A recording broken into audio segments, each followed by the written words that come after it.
So the prompt I'm going to be doing is the older women having kids naturally. I do think that they shouldn't be allowed to, obviously, because it's their body. But as long as there's no issue with health reasons for like the kids or the moms, they should obviously know also the responsibility that it comes with it. It's not just a pregnancy; it's a pregnancy where you're older. It's harder to get used to a newborn, the crazy schedules, how much attention it takes away from your normal life. Women 45 and older should be able to have kids through artificial means as long as there's no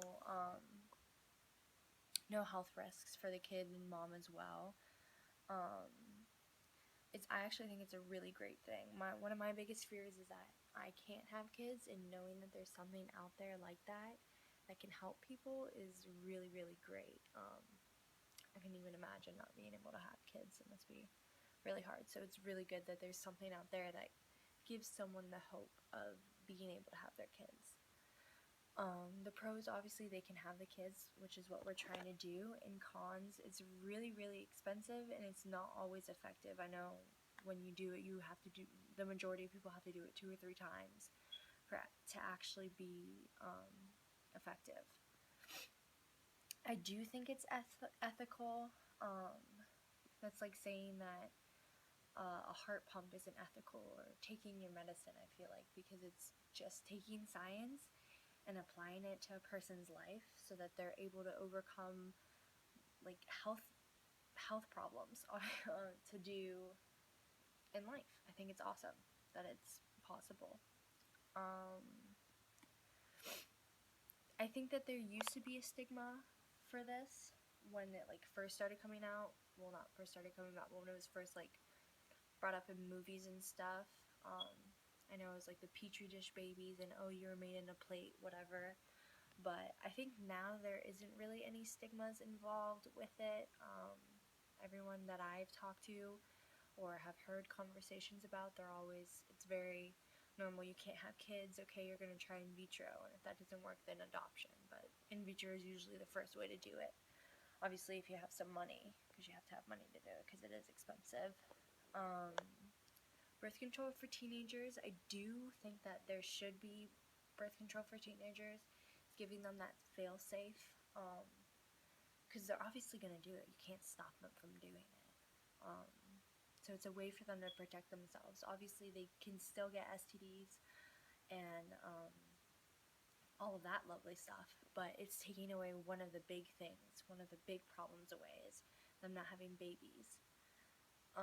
So that they don't have to make a decision between abortion or adoption, or if they want to keep the baby and it affecting their whole life. It's better just to not have that problem in the first place. So I think it's good. I do think that it should be available more so than it is now, though, because when I was younger and I wanted to get on the pill because I was worried about getting pregnant, I just like didn't. And I obviously used other protections, but it should be available. It's dumb to not do it if you are having sex, because if you don't want to get pregnant, like, why would you not take that? It doesn't make sense. If it's there and it's gonna help you, I think you should be able to take it.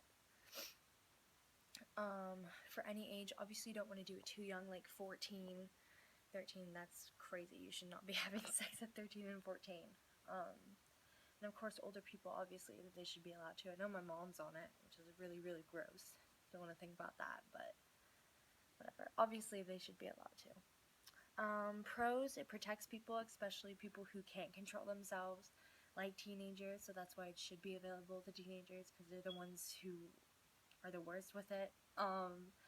And cons, it gives teenagers a sense of mind that it's okay to do this because, I'm going to have this feel safe, so I don't have to use a condom, and then you are open for all of these STDs and whatnot. Abortion, I do think that it should be available. I'm very, on the edge. I do think it should be a choice for women, whether they want to have an abortion or not, but I can't say that it's completely ethical because of my religious beliefs. But I understand that there are circumstances where it is helpful and it is beneficial, especially when the babies are not healthy, and they're going to be stillborn, stuff like that, obviously. And in instances of rape and stuff, I don't think that they should have to have those kids in them circumstances. And also, if you're 16, 17, you really don't want to have a kid because you have all of this future ahead of you, whatever, even if you're in your 20s.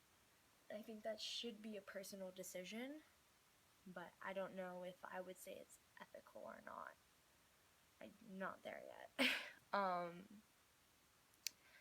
Yeah. I do think the different types of abortion, though, I think that taking the pill, like before the baby's actually formed and stuff, is way better than surgical. But I don't know if that's just me kind of trying to convince myself that it's okay because it is just a pill, but it's doing the same thing. But I do think the surgical one is more like intense.